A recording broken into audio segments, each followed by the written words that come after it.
Okay, welcome everyone to this talk with Rainer Forst. Rainer is a professor at the Department of...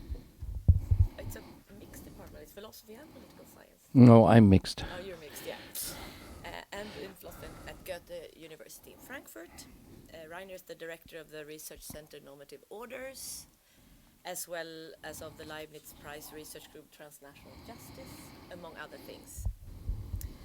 So after Rainer's involvement in the Leibniz Research Group on legal theory with Jürgen Habermas in Frankfurt, he received his PhD in 1994 with a study on theories of political and social justice supervised by Jürgen Habermas and John Rawls.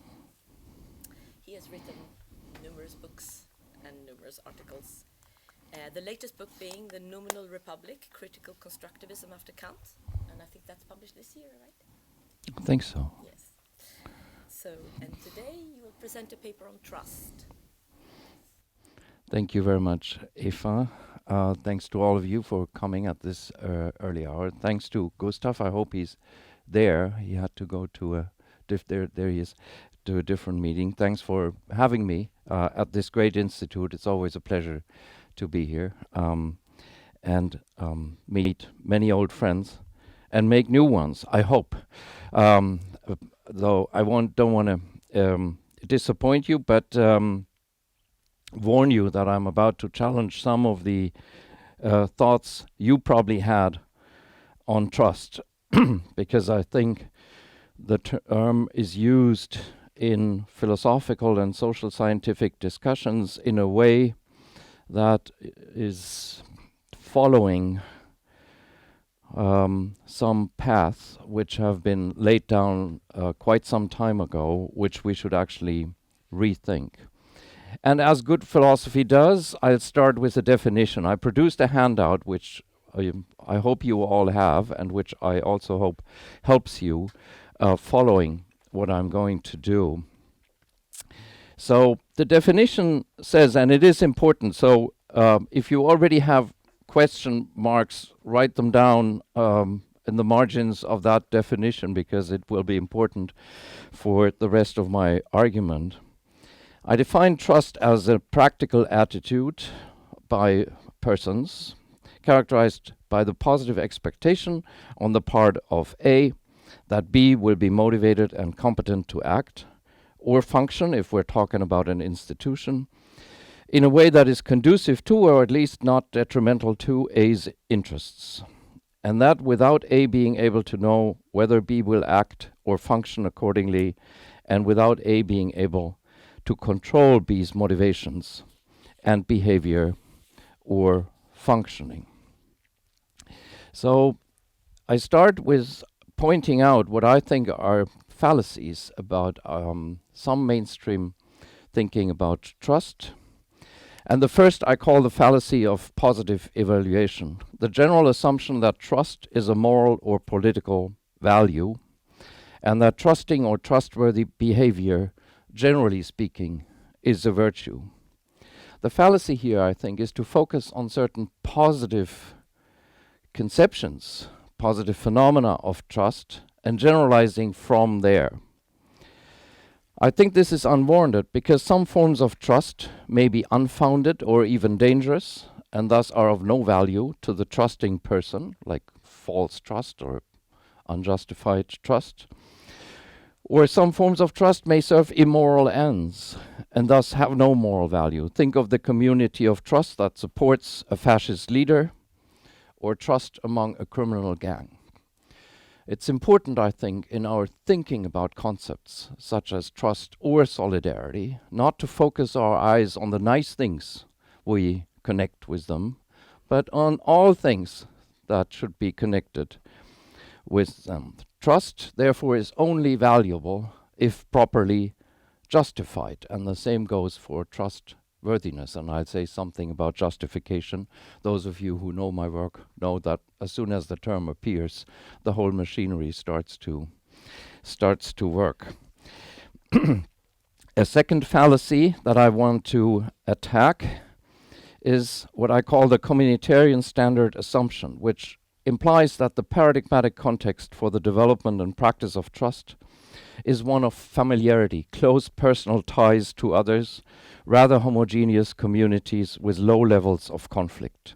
Think of the great work by Robert Putnam, Bowling Alone, and some other works, who locates what he calls thick forms of trust, and the term also appears in Bernard Williams's work, thick forms of trust in, quote, dense social networks, end of quote, and communities of face-to-face interaction. So thinner forms of trust, more generalized forms of trust, trusting strangers, for example, appear as more alienated, less authentic forms of trust. But now look at my definition again, and think for a moment with me about whether thick forms of community, rather homogeneous, person-to-person communities of familiarity, actually also lead to thick forms of trust. You may think, yeah, of course, thick communities, thick trust is not natural. No, it isn't. Because in contexts of close familiarity, the degree of knowing what others will do, though you don't know for 100% what your friends, for example, will do, but the level of knowing what others will do, because you know them well, is higher. The level of being able to control what others do, because they're your friends, is also higher. And if my definition is right, then in friendships, in close communities, you need less trust. You find less trust. You find more reliance on others because you think you know what they will do. You rely on them. You have confidence in them. So you need to trust them less, because trusting means the level of knowing what they will do is lower. The level of being able to control what they will do. Because you can't call them up and say, what on earth were you thinking?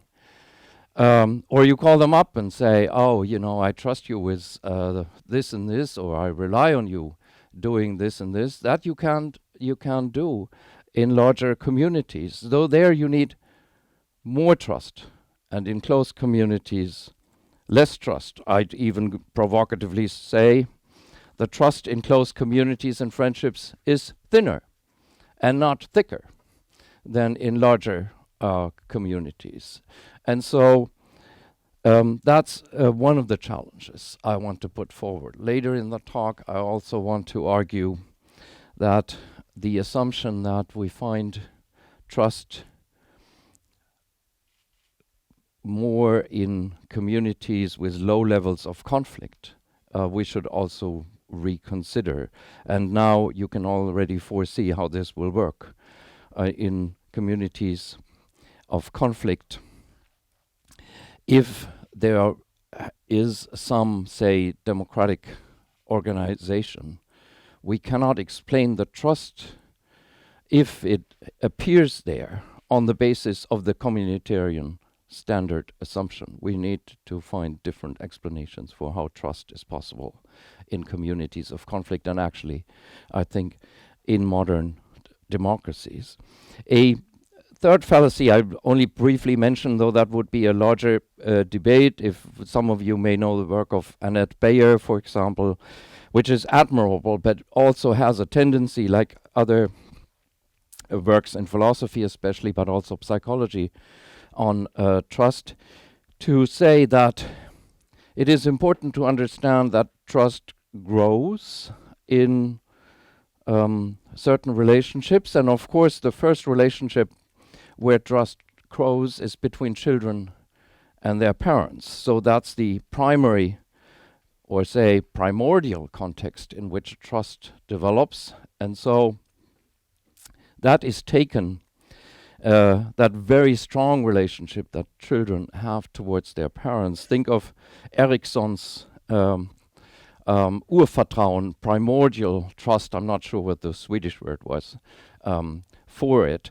So that's a model on which many people think we should think about trust, but I think it is a genetic fallacy to think that the first form of trust that develops is actually the Ur-model, the ideal type of trust, because you could also argue trust really develops once you leave that primordial relationship and encounter others. I would actually, so apologies to all the Ericksonians, I would actually say that the kind of relationship that children have toward their parents, which fully depends and relies on the parents, because a shattering of that kind of reliance on the parents has never been taken place.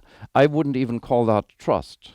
I think trust only appears for the first time once the child has encountered that the parents may not do what the child needs and wants them to do. Only after that experience, which can be traumatic, the notion of trust, and remember, the notion of trust presupposes that you're aware of the risk you take in trusting others. If that thought never occurred to you, that another would let you down, you're not trusting the other. You're fully one with the other. You're fully relying on the other, and in an early period of childhood, you actually don't even think there are two entities there, you and the others. You think this is all one functioning unity. Now, to analyze the multiplicity of phenomena and forms of trust, I suggest to use a distinction very familiar in philosophy that Rawls introduced between a concept and different conceptions of trust. The concept comes in the singular. It contains the essential characteristics of a term, and the conceptions spell them out on the basis of the basic characteristics that define the concept. I use that distinction in a slightly different way when it comes to terms like trust, solidarity, and others, because I think the core concept of trust or solidarity, for that matter, but that would be a different talk, are not normatively defined. The definition that I gave you initially, I think, is not a normative definition. It, as I said, doesn't say that trust is a value, because misplaced trust or trust in the other who is going to kill someone for you is also trust. There's no reason not to call that trust. So the definition is value neutral. Terms like trust, and I've been developing this also with regard to toleration, as I said, solidarity, other terms, I call normatively dependent. In order to develop a normative conception of trust, say, as I will argue later, democratic trust, we need other normative resources like democracy, friendship, and so on. So the core concept of trust does not contain the normative resources to spell out particular conceptions of trust. So the justification of trust has to come from some other source than some inner normativity of the trust concept. With justice, it's different, because the core concept of justice, as Rawls explains, is of a normative nature. It's the avoidance or the overcoming of arbitrariness. When you look at the definition of trust, no such normative core is present in the concept of trust. So it is normatively dependent on other sources. Now, when is trust justified? The first answer is easy. It's justified when B acts in a trustworthy way, that is, in a way that A, the truster, hoped or expected B to act. I call this, however, a particular or a partial justification of trust because it only relates A and B. And so that can mean to torture C. A trusts B to blackmail C. So A and B have a partial justification, but their trust relationship cannot be justified to C or the moral community generally. So there is another justification of trust, and that is a more generalizable or impartial justification, and I call that a fully justified trust. So we need to be careful when we think about the justification of trust, what kind of justification we have in mind. Now, I define a trust relation as foreplace, as you see on the handout. There are some in the literature who say it's a one place, A trusts. Some say it's a two place, A trusts B. Some say it's three place, A trusts B with regard to C. And I say A trusts B in context C, which I think is important, with respect to D. The context is important because it matters whether we talk about trust among friends, trust among strangers, trust among citizens. I think that matters, and so we should fill it in. A is an agent, a person, or a collective. So in the initial definition, I think I said person. I should have said person or collective, who stands in some relation to B and has positive expectations about B's motivations, behavior, and competence, knowing that A cannot control what B will do. As Luhmann, Niklas Luhmann, in a great little book on trust, called it, trust is an advance, a Vorschuss on what others are going to do, but you don't know whether it's actually going to pay off. Some in philosophy, like Annette Bayer and those who follow her, like Martin Hartmann and others, say that trust requires the goodwill, a moral goodwill of B to be trustworthy and to act in a trustworthy way. Here's, I think, one of the examples where people have a certain conception of trust in mind and say that it defines the very concept. I think there are forms of trust, obviously, where A expects morally based goodwill on the side of B. But not all forms of trust do that. When I trust my doctor to treat me as a doctor should treat a patient, I'm not expecting a morally based goodwill of the doctor. I'm just hoping she will do her job. And maybe she does her job because she wants to be recognized as a good doctor and she doesn't really care about me. For me, that's fine. That's enough for me to trust her. What I think is important is that A expects B to be motivated sufficiently such that come countervailing possibilities for B to act differently. So someone would bribe my doctor and say, I hate this guy. Can you give him the wrong pill? And so I hope she will resist, right? Even though it's a lot of money, she would be paid. So why would she resist? I don't know. Maybe because of her ethos. Maybe she says, I'm a person who will never be bribed, even though I agree actually that the guy who is my patient is a terrible guy. And so a lot of forms of trust, think of the trust we invest in a union leader who sometimes can be quite charismatic and narcissistic persons. So do we care? Well, we care at the point at which we think their narcissism might lead them to betray their own function. If we think their narcissism is so strong that they won't, because they want to be memorized in history as great union leaders, I think, yeah, you may have sufficient grounds to trust the guy with respect to the thing your trust is about, namely to perform the proper function as a union leader. So you don't trust this person in all kinds of ways. Like, you don't want him to be your friend because you think he's actually an obnoxious guy and not trustworthy in a lot of other things, but trustworthy with regard to that function. I think it's important not to overload what we expect others to be motivated by. What is important, I think, for justified trust is that there is some understanding of A about the reasoning of B that A trusts in.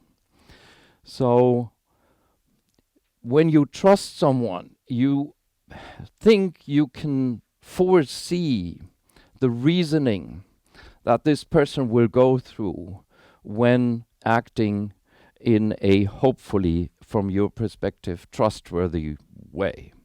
And so, ideally speaking, counterfactually speaking, justified trust means that the reasons that A has to trust and the reasons that B has to act in a trustworthy way can communicate, can be related in a meaningful way. So trusting others is a relation of reasons and of reasoning, and I will later explain that this implies some communicative relation between A and B. So B can be a person, a collective, an organization, or an institution. But if it is an institution, it has to be an institution that is responsive to intersubjective justification. It can't be an institution like my car. My car is not an institution, but a machinery is not an institution like that. On a machine, we rely or do not rely. I don't trust my car, or I don't trust a coffee machine. If we thought of institutions as functioning like coffee machines, we wouldn't trust them. We would rely on them, or if they don't function, we would try and find where the problem is, right? If we trust an institution, it has to be sensitive to intersubjective justification. We can ask that institution, why did you operate in this way? And we can influence that institution with reasons for the way it works. So we can distinguish between personal trust, particularized trust among a group, generalized trust in members of society, generally institutional trust in procedures, rules, the functioning of an order of action. Say a hospital, you trust a hospital not because you know every doctor there, but you heard good things about it, and so because you trust the institution, you also trust the doctors. Sometimes it's the other way around. You were not quite sure what to think about the institution, but all the people in it you met were actually okay, and so you build up a trust toward the institution. So some people say institutional trust can actually be reduced to personal trust. I'm not sure this is true. I think there's a dynamic relationship between personal and institutional trust, just as Luhmann, the great system theorist, said, who said that systemic trust in a whole system of operations, must be grounded in a real possibility of effective communication about its workings. Here's a quote from Luhmann: "The pillars of trust, where it stands on, must be built on solid ground." Now see, the contexts of action are relevant because we need to understand whether we talk about trust within the family, trust within market economic operations, which is quite different, though required there too, trust among democratic citizens or citizens in a non-democratic society. We trust in the media, we trust in experts, and so on. It's important to understand these different contexts. All of these contexts come, if we want to apply the terminology of normative orders as orders of justification here, all of these contexts come with certain norms about when, for example, in an economic exchange, we consider someone as, or some information as trustworthy. You got to learn this, and we teach our children to be careful, to trust people they buy things from, but not too much, because they could be ripped off. So it's a delicate, especially in a capitalist market, but could be in a socialist market too. It's a delicate issue, right? You don't want to tell your kids, do not trust anyone when you buy something or someone offers you an apple, but you don't want to say, trust everybody. That will be fine, whatever they do with you. And that holds for all kinds of contexts, including sending your kids to a religious school. And so these contexts are all contexts of justification in which you learn when it is justified to trust and when not.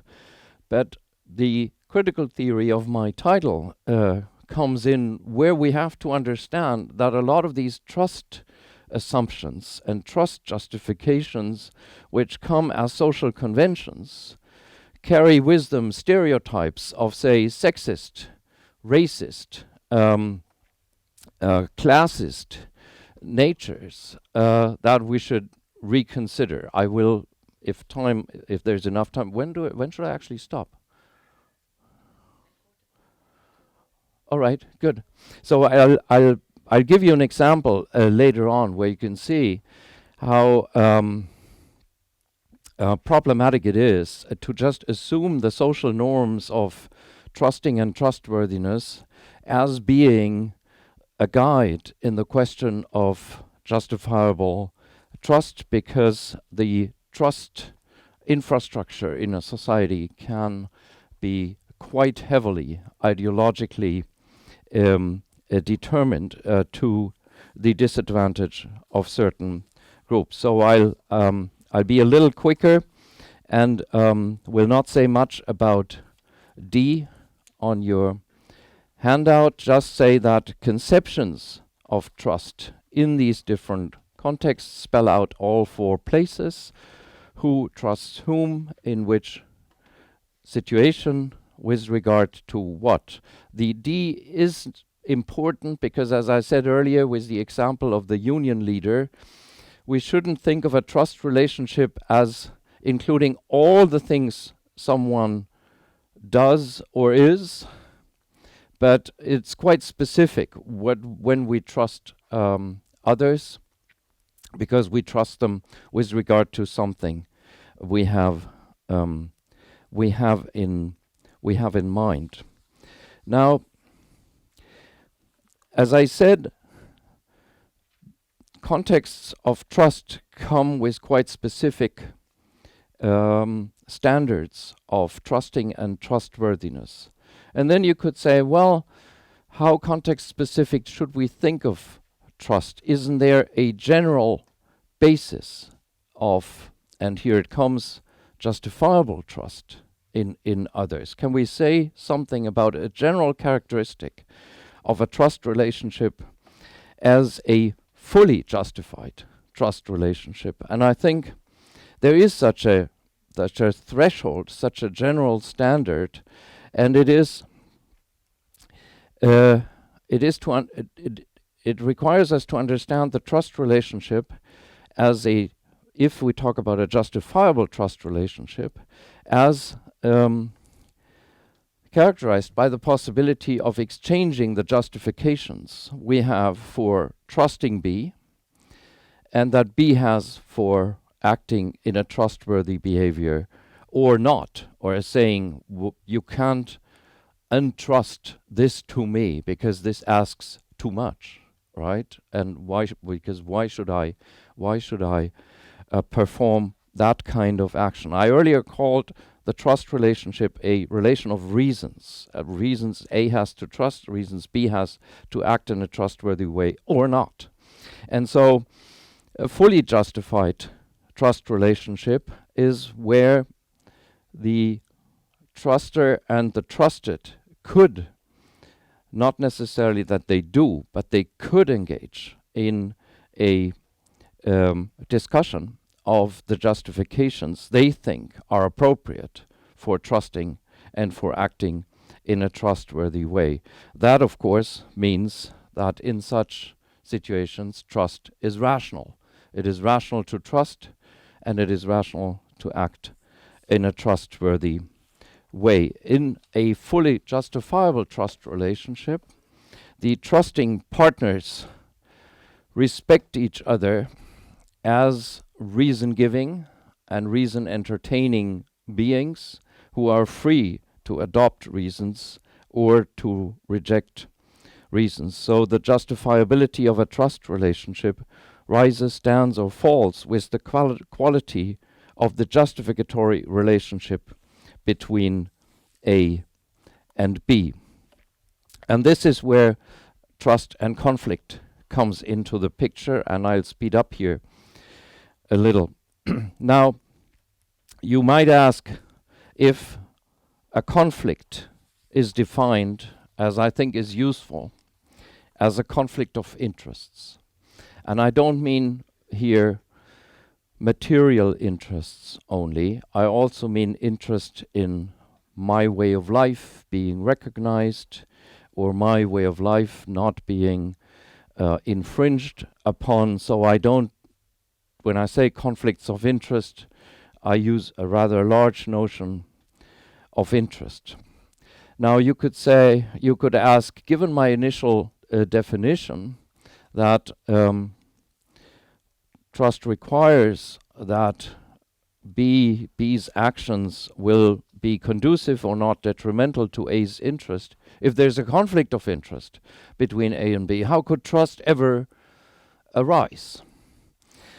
It is important that we understand how that question, because if we thought that in communities characterized by more or less deep conflicts of interest, trust could only arise on the communitarian paradigm, we could come to the conclusion that in a lot of modern societies, trust cannot really develop other than through establishing, where possible, communitarian infrastructures, say based on a certain form of cultural homogeneity and so on. If we look at the discussions about social cohesion and integration, or what used to be called multiculturalism in our societies, I think you immediately see how important it is, whether we think that ethnically diverse, religiously diverse, culturally diverse societies are doomed to say goodbye to generalized trust, or unless they re-establish some form of cultural priority to certain ways of life, certain social forms, maybe even some religiously based forms of interaction. I'll give you an example from Germany later.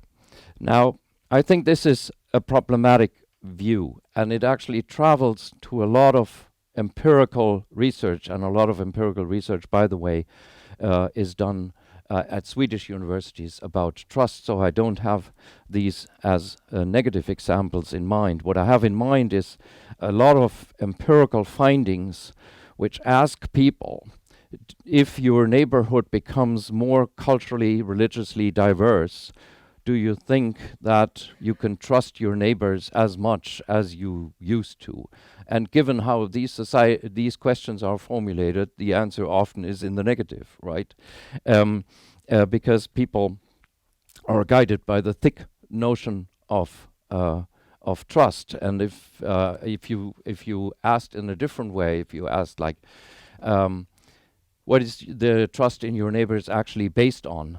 Is it based on that they are like you, or is it based on experience you had with them, and so on? So there are many ways in which asking these questions differently might lead to different answers. But here's what I think about the interest question. It is possible to form relationships of trust, not just in conflictual societies, but within the experience of conflict.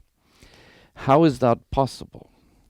You need to think of such experiences where they happen. I'm not saying every conflict produces them. I'm just saying when conflict goes in a way that produces and allows for trust formation, that's what happens. You see that some of your interests will remain in conflict with others. There's not much in terms of consensus that you can expect, possibly compromise, but not consensus.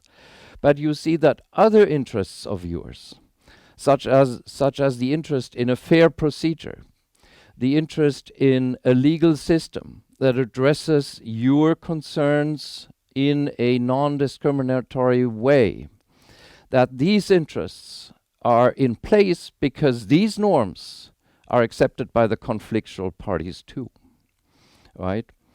You didn't maybe expect this from the start. Maybe from the start you thought the conflict is about everything. They don't even regard the rules of the game properly. So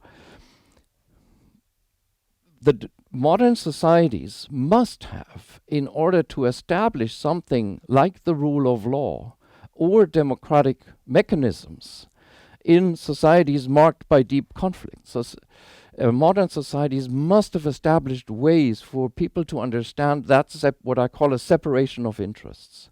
Certain first-order interests will remain frustrated, right? You don't see that they will agree. Certain second-order interests in having a framework in which these differences can be played out such that you have a fair chance of winning. But you could also lose. That such a framework is in place. Then what Mark Warren, great theorist of political trust, called second-order trust in institutions can develop. Institutions, I quote Warren, that channel political conflict into the democratic media of public discourse and voting. And a friend of mine, late Rainer Schmalz-Bruns, also made a similar argument about political trust. So that means that a relation of justification arises between the conflicting parties where they regard each other as partners in justification by exchanging reasons where they wildly differ, which they wildly differ about. But they also regard each other as justificatory, roughly, justificatory equals within the framework of struggle and justificatory contestation and antagonism. And I use antagonism because I'm not terribly taken by the distinction between agonism and antagonism, because some interests just remain of an antagonistic nature. So I won't spell out what it means to establish a relation of justification. I'll use my last few minutes with giving you an example of what I have in mind when I argue that we need a critical theory of trust and of understanding the justificatory framework in which justifiable trust can emerge. In 2020, the German Federal Constitutional Court had to rule whether candidates for the profession of a judge or a public prosecutor, which are public offices in Germany, whether these candidates should be allowed to wear a Muslim headscarf. And it thought, and I think very highly of the then president of the German Constitutional Court, they thought they came to a very sophisticated conclusion, but I disagree. The charge was if the state allows judges and public prosecutors to wear a Muslim headscarf, this will be seen as a violation of state neutrality and of the trust in the impartiality and neutrality of the legal system. That is actually a quote by the court. That practice would impair, quote, no, actually I should say it could impair, quote, trust in the neutrality and impartiality of the court. So trust in the neutrality of the state plays a major role in the argument. And then the court said, well, from the perspective of an objective observer, an objektiver Betrachter, could that be true? That practice does impair the perception of the neutrality of the state and the legal system, and it said, yes. Therefore, state authorities can ban the Muslim headscarf when it comes to judges and public prosecutors. So what the court did was to take a widespread social assumption that people think an obviously identifiable person as Muslim could, not be trusted as a good judge. Right? It took that public perception, which sociologically a lot of people in Germany have, as a sufficient fact to say, therefore, states can ban, they don't have to. So that's why the court thought it was wise. They don't have to ban the practice, but they can. And of course, that's what they did. It was a case actually in Hessen, in Frankfurt. Some of my colleagues were on the case on the right side. So you see how this works.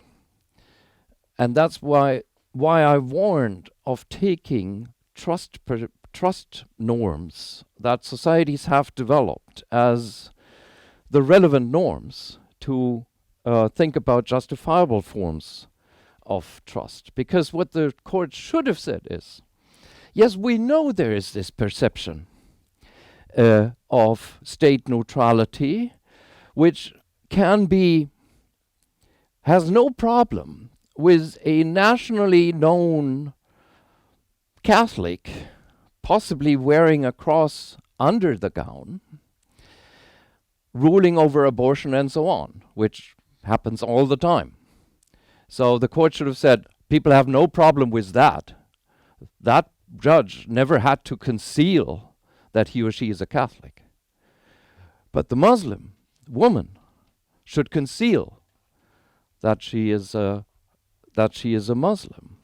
So what does that mean? Once we come to the conclusion, which, as you know, has been debated for a long time also by feminists, whether that practice of wearing the headscarf is really necessary for your personal religious identity. But once you come to the conclusion that it is not for the state to decide what is an appropriate way of